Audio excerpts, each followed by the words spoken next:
Okay, so if you've ever had to calculate the argument of a complex number, you'll know that this can be difficult and can get quite messy sometimes. So we're going to look at a really neat, simple way of dealing with this that I think everybody should learn. So first of all, the argument of a complex number is, if we just draw on a sketch here, let's say we've got a complex number up here, then the argument is defined as this angle which we measure going from the positive x-axis going anti-clockwise. So you can calculate this in this example. You see we've got a right-angled triangle, so the opposite is the y-coordinate and the adjacent is the x-coordinate. So you can calculate this just using the inverse tan function, arctan of y over x. And we can even do something similar over here in this quadrant if y is negative but x is still positive. So here, instead of just taking the same angle as before, we would take an angle which is now negative because we're going clockwise underneath the positive x-axis. So here we could take the negative of the y-coordinate would be the actual distance because this is negative, and then we would just take the negative of the arctan here so that we get a negative answer. So fortunately here, arctan y over x is actually equivalent to the negative of arctan of negative y over x. So we can use the same formula here and here. So whenever x is positive, there's a nice way of doing this. But where things break down and it can get really messy is when x is negative. So for example, if we had a complex number over here, then the argument would be this angle going all the way around here, which is more than pi over 2, or more than 90 degrees. And similarly, if we go over here, we'd want a negative angle going all the way around from here to here. So on this side, you can calculate this using the formula arctan of y over x plus or minus pi, where it's positive if we're where y is positive and negative if it's where y is negative. So you can define a piecewise function, but I think this is really messy to work with. And part of the problem here is that if we're just using the arctan function, if we just draw a sketch of the tan graph, so if we draw a sketch of theta against tan theta, so we know that tan theta takes unique values between pi over 2 and negative pi over 2. So if we just draw this on here, pi over 2 and negative pi over 2, then the tan function, if we invert this, we're only ever going to get values between negative pi over 2 and positive pi over 2.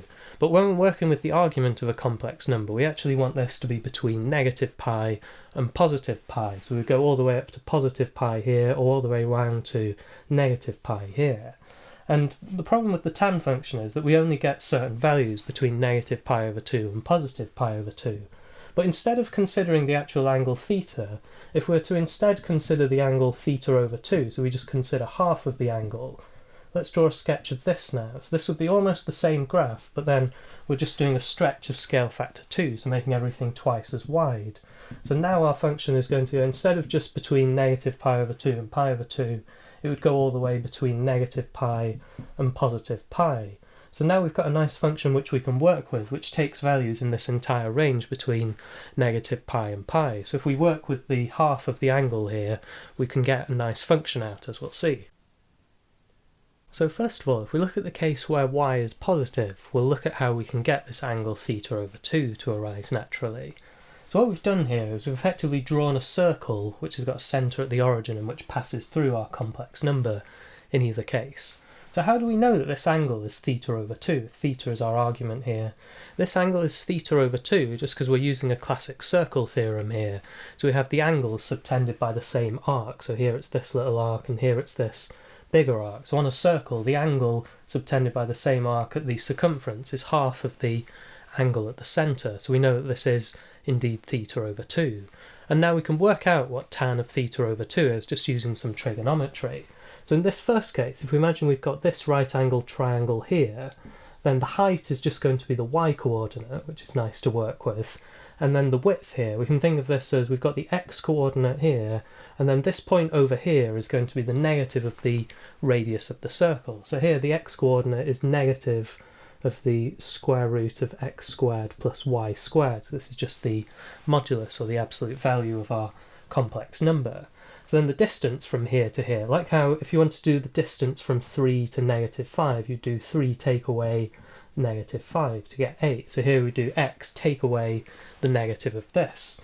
So this whole distance down here then is just going to be x take away a negative, so we get x plus the square root of x squared plus y squared. And then we get a really nice formula now. We can say that tan of theta over 2 is the opposite divided by the adjacent, so it's going to be y divided by this adjacent, which is x plus the square root of x squared plus y squared.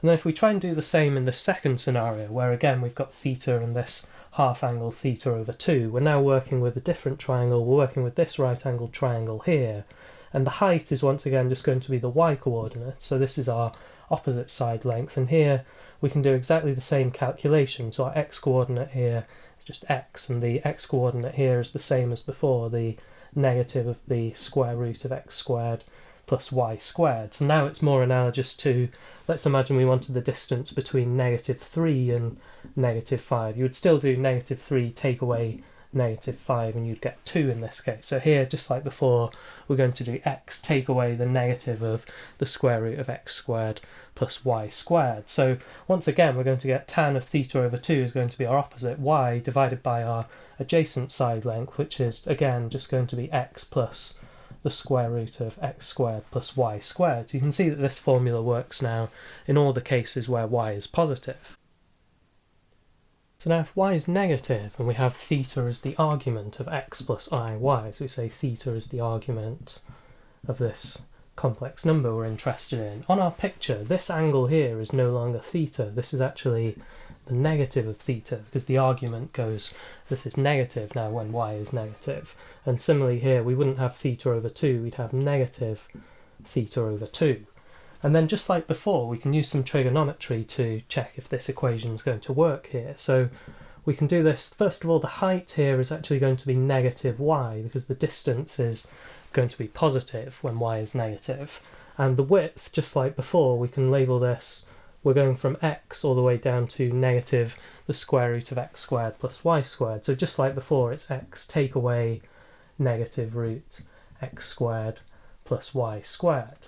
And then, just like before, we can say that the tan of negative theta over 2, let's write this out, so tan negative theta over 2 is the opposite divided by the adjacent, so it's negative y divided by x plus the square root of x squared plus y squared. So this looks a bit different to what we had before, but remember that if you have tan of a negative, this equation is going to be true if and only if we change this to a positive. This just swaps our value on the right hand side will become the negative of this. So this is true if and only if tan theta over 2 is actually equal to the positive of y over x plus root x squared plus y squared. So this is actually the same formula as we had before, and we'll see this is now going to work when y is negative. And similarly over here, if theta is the argument, then we've got this angle here will be negative theta, and this angle here will be negative theta over 2. And if we go over to, this is our x coordinate here, so just like before we can label this width is going to be x take away the negative of the x coordinate here, root x squared plus y squared. And just like before, if you visualize the height here, this height of this triangle is going to be the negative of y. So just like before then, tan of negative theta over 2 is going to be negative y over x plus the square root of x squared plus y squared, just reading it off from this right angled triangle here. And then this again is true if and only if tan theta over 2 is just our familiar y over x plus root x squared plus y squared. So we can see now that this works when y is negative as well.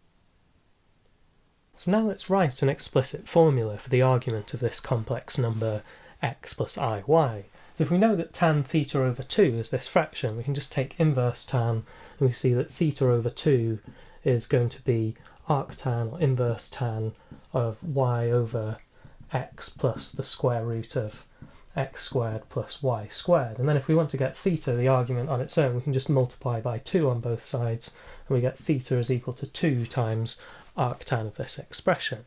And this is how we're going to define the atan2 function then. So we define this, and this will give us the argument of a complex number. We've seen where y is positive or where y is negative. So what happens when y is 0?